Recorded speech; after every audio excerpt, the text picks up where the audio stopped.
कुछ लोग ज़्यादा सीधे सीधे रास्ते पे चलते हैं, मुझे कुछ आदत है टेढ़े रास्तों पे चलने की। रास्ता आसान नहीं होता है कोई भी, लेकिन आपकी जो एक इश्क है ना, वो आपके लिए आसानियां पैदा कह सकते हैं।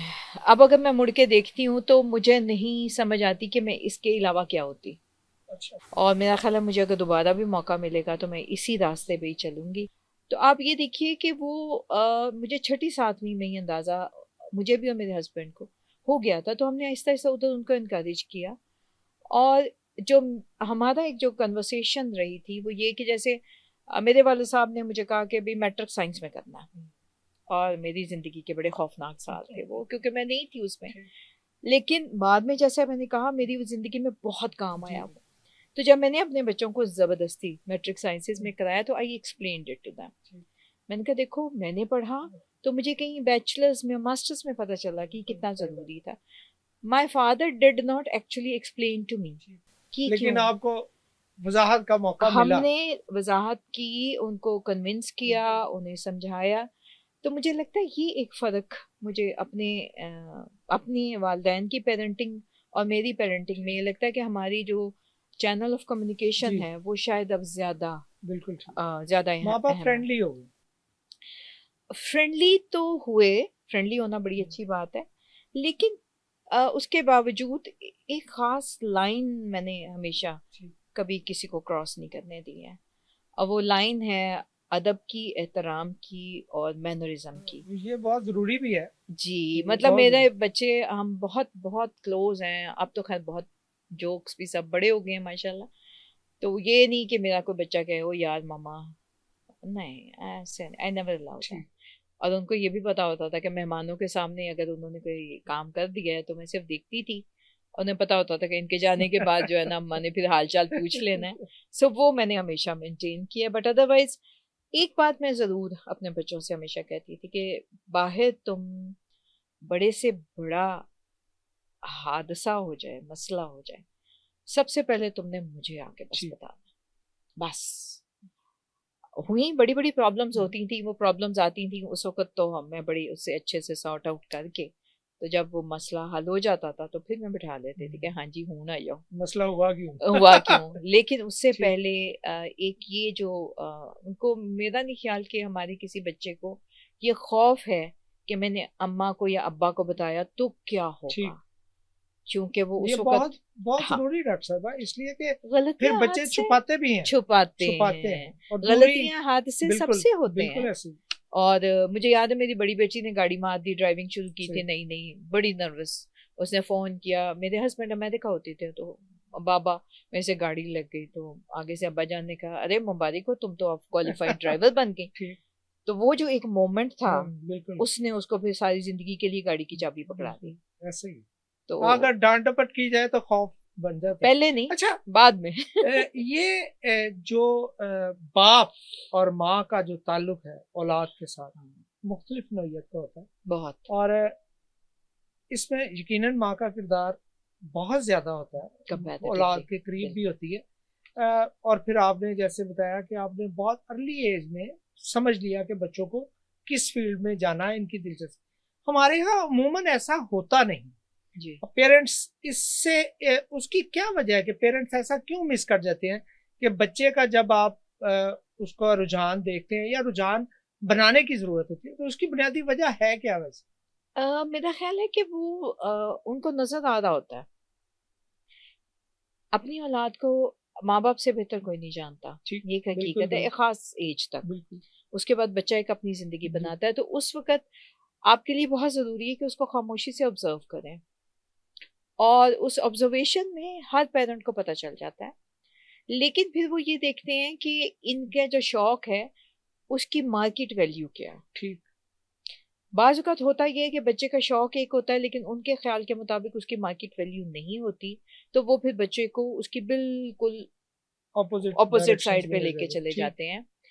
अब मैंने ऐसे बहुत से बच्चे देखे हैं जो कि माँ बाप के कहने पे ऑपोजिट साइड पे गए, वो इस वक्त प्रोफेशनली बड़े सक्सेसफुल ठीक। हैं, मेरे बच्चों से कहीं ज्यादा कमा रहे हैं, ठीक। लेकिन I can feel that they are not happy. ये एलिमेंट मिस कर जाते हैं ये पेरेंट्स। एलिमेंट मिस कर जाते हैं। अब माशाल्लाह मैं जब अपने बच्चों को देखती हूँ तो उनके कैरियर्स में भी अप एंड डाउन आते ठीक। हैं। ऐसा नहीं है कि हमेशा बिल्कुल बहुत अच्छा ऐसा चल रहा है। कभी फाइनेंशियल प्रॉब्लम्स आती हैं, पर्सनल इश्यूज आते हैं, वो सही सब कुछ फेस करते हैं। लेकिन मुझे ये यकीन है कि वो अपना जो काम कर रहे होते हैं, जो भी कोई कर रहा है, तो they are very happy about it. बिल्कुल तो वो जो एक इनर उनको खुशी मिलती है अपने प्रोफेशन से, मेरे लिए वो ज्यादा अहम है। Financially they are not multi millionaire, बहुत एक अच्छे एवरेज अबव एवरेज वो चल रहे होते हैं, लेकिन आई नो कि वो अपने अपने फील्ड्स को इंजॉय करते हैं। मेरे लिए प्रायोरिटी जो है, जो मैंने अपने लिए रखी, वो यही है कि आप अपने जो काम कर रहे हैं। इत्मीनान जो जिंदगी में, अभी हम जैसे पहले बात कर रहे थे, जी। आपके ख्याल में जो हमारी जिंदगी की अमूमी तरजीहात होती हैं, ज़ाहिर है बैंक बैलेंस, गाड़ी, अच्छी जिंदगी और बहुत कुछ, तो मैंने बहुत कम सुना लोगों के मुंह से कि उन्होंने इत्मीनान के हसूल को पहली तरजीह रखा, हालांकि वो बहुत ज़रूरी है। तो आपकी तरजीहात में ये कहाँ आता है? देखिए, ये सारी चीजें जो अब मैं आपसे आज डिस्कस कर रही हूँ ना, ये मैं आपको बताऊं कि उस वक्त इंसान एक फ्लो में कर रहा होता है। उसके बारे में कॉन्शियसनेस में आपको ऑनेस्टली बताती हूँ कि जब मैंने अब 55 क्रॉस किया है, कर गई? यस, तो माशाल्लाह। फिर मुझे मुझे क्यों इन नहीं लगा कि ऐसा इसलिए कि आप बहुत अच्छे दोस्त हैं, इसलिए तब मुझे एहसास हुआ कि ये जो मैंने जिंदगी में फैसले किए, तो मेरे पास हमेशा से चॉइसेस मौजूद थी। ठीक, हर फर्द के पास चॉइस बिल्कुल होती है। उन चॉइसेस के अंदर मैंने यहाँ पे यही देखा कि मुझे कहाँ पे ज्यादा इनर पीस है ठीक। मुझे, और वो पहले अनकॉन्शियसली किया। हम्म, अब आके जैसे अभी आप बात कर रहे थे कि आप 20वां ग्रेड लेके और उसके बाद सब कुछ करके तो आप आजकल क्या, तो सही। मैं बिल्कुल इस वक्त रिसर्च और टीचिंग में आ चुकी हुई हूँ। तो वो मेरी बड़ी कॉन्शियस एक समझिए फैसला था। ठीक, करने को जाहिर सी बात है, डेजिग्नेशन हर किस्म के बिल्कुल बंदा, ऐसा। और डायरेक्टर आर्काइव्स के बाद तो काफी मुझे अपॉर्चुनिटीज थी नहीं। लेकिन मुझे यूं महसूस हुआ कि अब मैं वो काम करना चाहती हूँ जिसमें कि मुझे इनर ठीक, सेटिस्फैक्शन है, ये जिसको मैं सबसे ज्यादा इंजॉय करती हूँ। ठीक। जब कभी मैं कंपैरिजन करती हूँ ना किसी बड़ी ग्रैंड गाड़ी वाले को अपनी गाड़ी को, तो मैं ये सोचती हूँ कि ये मेरा फैसला है। ठीक, बिल्कुल ठीक। और अपने उस फैसले के बाद मैं अपनी उस जो मैं इस वक्त रिसर्च कर रही हूँ या जो मैं पढ़ा रही हूँ, जब मैं ऑडियंसेस से बात कर रही हूँ, मेरे लिए वो बहुत अहम है। और मेरी वो प्रायोरिटी है। हर शख्स की प्रायोरिटीज होती हैं, तो मेरी प्रायोरिटीज जो थी वो हमेशा ही से अपने अंदर को जो है वो सुकून देना था। बच्चों ने कभी इस बात पे कभी कोई ऐसी बात की हो कि मामा आपने वक्त ज़ाया किया, लोग देखें कहाँ से कहाँ चले गए, इतनी तरक्की, इतनी खुशहाली, और हम देखें वही छोटी सी गाड़ी और इस तरह की, हम भी स्ट्रगल कर रहे हैं।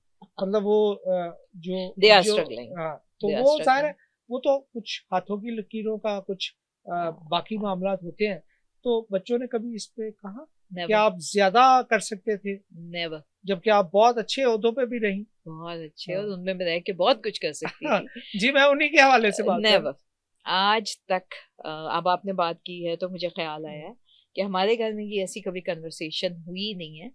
और सबसे बड़ी बात तो ये कि देखिए, एक औरत जब किसी जगह पहुंचती है तो उसमें पहले उसका बाप, फिर उसका भाई, और फिर उसका खावन, और फिर उसका बेटा। ये 4 रिश्ते एक औरत के लिए बहुत बिल्कुल अहम होते हैं। और मैं बड़ी प्राउडली कहती हूँ कि मुझे इन चारों रिश्तों ने बहुत एतमाद दिया। तो पहले तो वालिद साहब, ज़ाहिर है उन्होंने तो कोई ऐसी बात ही नहीं की। जब शादी हुई उसके बाद मेरे खामन ने, उन्होंने जो मेरी चॉइसेस थी, मजे की बात है कभी गलत हो जाती थी, कभी सही हो जाती थी, ठीक। ये भी हकीकत है, बड़े बड़े ब्लंडर जिंदगी में हमारे हैं। लेकिन उसमें मुझे ये कभी भी सुनने को नहीं मिला कि हमने खालिद कुछ साहब आप, बहुत अच्छी। ओ माशाल्लाह, हाँ, जैसे हाँ, जैम, मैं भी बड़ी अच्छी हूँ। और फिर सबसे मजे की बात कि तारीख से जितनी दिलचस्पी आपको है, उनको मिलके भी लगता है कि उनको आपसे ज्यादा दिलचस्पी है। जी, कुछ हद तक आप कह सकते हैं कि हम दोनों का जो बहुत सा, क्योंकि वो भी ग्राफिक डिजाइनर, जी में भी, बिल्कुल। फिर उसके बाद जो हम दोनों के जो शौक हैं वो बहुत बहुत मिलते बिल्कुल। हैं। और उसमें तारीख के मामले में ये एक हकीकत है कि वो भी उनका बड़ा उसमें हाथ है। बल्कि अब एक बड़ा हम दोनों का मजे का कॉम्बिनेशन ये हो गया है कि जब मैं अब पब्लिकेशंस में आ रही हूँ, किताबों वगैरह में, तो मैं जो लिखती हूँ तो मेरी कोई कहानी तस्वीर के बगैर मुकम्मल नहीं होती, तो वो उसकी वो फोटोग्राफी, लेआउट, सारा वो डिजाइन, करते हैं। वो उसमें ठीक। उनका जो होता है। मेरी समझिए कि तहरीर की नोक नोक पलक जो है वो उनके हाथों संवरती है।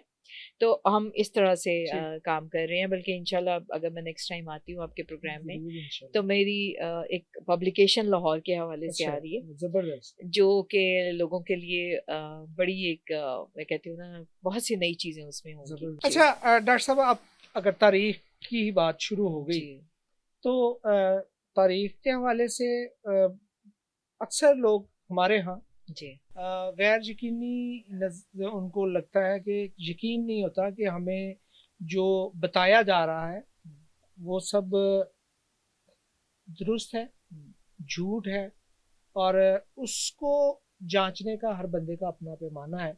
और ज़्यादातर लोगों से मैंने खुद भी सुना, बल्कि बाद वक़्त हमें भी लगता है कि ये हक़ाइक़ को मस्ख़ किया जा रहा है। तो तारीख़ को जानने का बुनियादी तरीक़ाकार है क्या? कैसे हम हकीकत तक पहुँच सकते देखिए ये मसाइल पहले इतने नहीं थे, हैं? अच्छा। और उसके अंदर अब बहुत सारी एम्बिग्विटीज जो हैं वो हमें दिखाई देती हैं। पहली बात तो ये कि हमारे ओवरऑल दुनिया में वो जो एक ब्रेकिंग न्यूज़ जो नारा है, जी, बिल्कुल। वो बहुत हाँ, आ चुका बिल्कुल हुआ ऐसे है। ऐसे। अब उस नारे ने एक ये भी शामिल कर दिया कि जी हमें जितनी तारीख पढ़ाएगी गलत है। नहीं, ऐसा नहीं होता। अ, जो तारीखी हकायक हमने किताबों में पढ़े वो भी हुए। हाँ, ये ज़रूर हो सकता है कि किसी वक़्त किसी मौके पे कुछ हकायक को रोक लिया गया। ठीक। तो उसके दरमियान में ये कहना कि जो हमें बताया गया वो मुकम्मल ही गलत। मुकम्मल गलत। एक बात मैं हमेशा कहती हूँ कि स्वीपिंग स्टेटमेंट नहीं, आप नहीं कह सकते कि सारा गलत या सारा सही, ऐसा नहीं है। तारीख में मैं हमेशा कहती हूँ कि कोई ब्लैक एंड वाइट नहीं होता। तारीख जो है वो मुकम्मल तौर पे ग्रेज में है। ना वहाँ पे कोई फरिश्ता है और ना वहाँ पे कोई शैतान है। अच्छा। ये आपके और मेरे जैसे इंसान थे, इंसानों ने तारीख बनाई ठीक। ना, जिनसे कुछ अच्छा हुआ तो कुछ बुरा भी हुआ। कुछ की अच्छाइयाँ प्रोमिनेंट थी, कुछ की बुराइयाँ प्रोमिनेंट थी। तो हमें इन सब चीज़ों को साथ लेके चलना होता है। उसके बाद ये भी कि हालात के मुताबिक जो भी कोई लीडर होगा या जो भी कोई फर्द होगा वो उसके मुताबिक उस वक़्त रिएक्ट करेगा। हो सकता है कि वो उस हालात में फ़ैसला सही हो, जो कि अब हमें 100 साल या 50 साल वो बाद हम दुरुस्त कहते हैं नहीं कि है। जी गलत है बिल्कुल। ठीक। तो एक तो ये कि हमें कोई एक स्टेटमेंट किसी पे सादर नहीं करनी चाहिए। दूसरा ये है कि ये जो अब ये दौर है उसके अंदर रहते हुए एक्सेप्टेंस का लेवल जो है वो हमें रखना चाहिए। दुरुस्त। मुख्तलिफ इलाकों में, मुख्तलिफ खित्तों में, मुख्तलिफ अदवार में मुख्तलिफ लोग आए और उन लोगों ने अपने अपने हवालों से कुछ ना कुछ कंट्रीब्यूट किया, चाहे अच्छे तरीके से किया चाहे बुरे तरीके से किया, लेकिन उनका एक हिस्सा मौजूद है। तो दुरुस्त। उससे आपको डिनाई नहीं करना चाहिए। फिर कुछ तारीखी हकीकतें हैं जो हो के ख़त्म हो गई हैं, दुरुस्त। तो बड़ा लाजिम है। मसलन अक्सर मैं जब महाफिल में जाती हूँ तो वहाँ पे अभी भी बहस हो रही है जी कि पाकिस्तान बनना चाहिए था, नहीं बनना चाहिए था, ये बहुत बात होती है। तो मैं उनसे एक ही दरख्वास्त करती हूँ कि एक वाकया जिसको हुए 78 जी, साल हो बिल्कुल। चुके, वो गलत हुआ सही हुआ, हम उस बहस में नहीं जा ठीक। रहे हैं। हमें उससे अब आगे आगे चलना निकलना चाहिए। चाहिए जी, ठीक। और चीज़ों को आगे की तरफ देखना बिल्कुल। चाहिए। जो कौमें 100 साल पुरानी चीज़ों को यूं थाम के बैठी रहेंगी, तो बजाय उनसे सीखने के आप अपना हाल जो है उसको जी। डिफाइन करें और फ्यूचर को डिसाइड करें। बिल्कुल ठीक। जय जय के बस उन्हीं चीज़ों को हम लेके बैठे रहेंगे सही। तो वो फिर मामला दुरुस्त ज़ाहिर है नहीं वो होता। बेहतरी की तरफ जा रही है। दूसरी बात ये आ जाती है कि जो हमारी सोशल मीडिया की तारीख है, जी। वो तारीख जो आप सुन रहे होते हैं वो किसी न किसी एजेंडे या किसी न किसी सोच की रिफ्लेक्शन होती है। ठीक। तारीखदान कभी भी नॉन बाइस नहीं हो सकता, गैर मुतासिब नहीं हो सकता, ठीक। मानती हूँ। वो मुतासिब होता है जो भी लिख रहा होता है।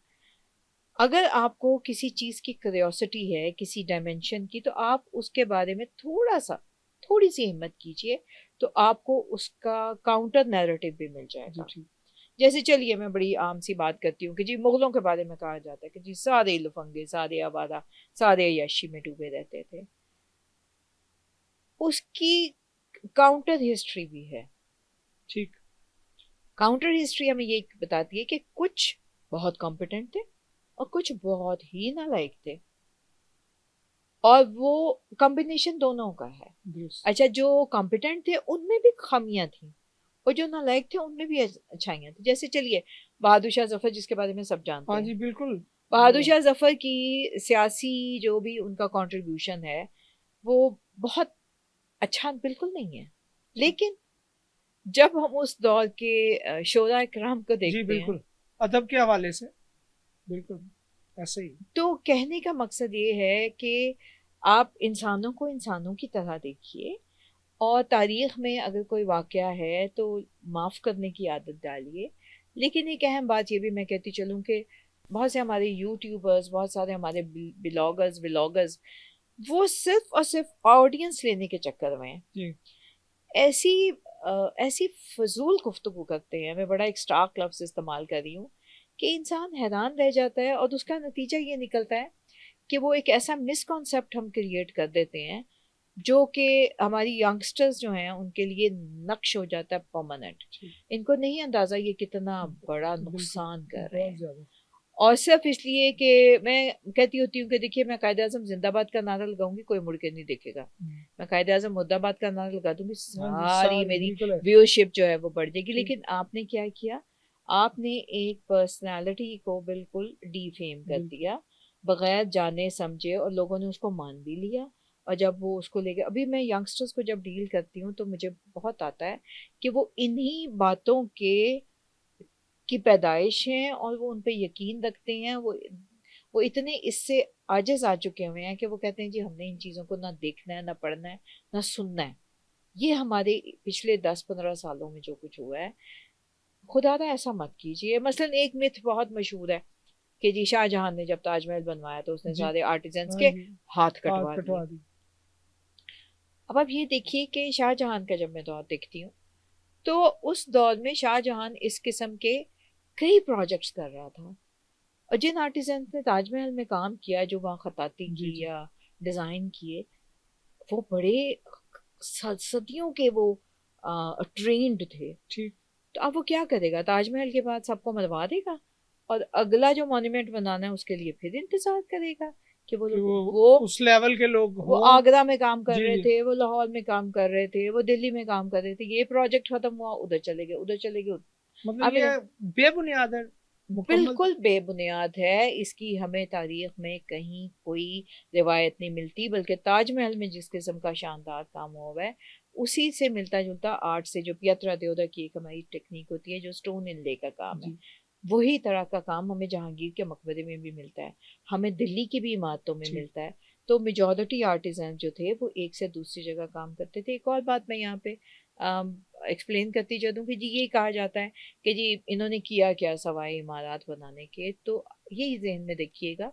ऑफ कोर्स उनकी सेल्फ ग्लोरिफिकेशन थी इन इमारत के बनवाने में, लेकिन ये जो इमारत हैं ये एक बहुत बड़ा जरिया था एम्प्लॉयमेंट का। ठीक, बिल्कुल। क्योंकि उस दौर में इंडस्ट्रियल रेवोल्यूशन नहीं आया था, और इंडस्ट्रियल रेवोल्यूशन से के बगैर आप एक ऐसी सोसाइटी देखिए जहाँ पर के जरिया माश जो है वो सिर्फ खेती बाड़ी है या कुछ दरबारी नौकरियां हैं, तो बाकी लोग क्या करेंगे।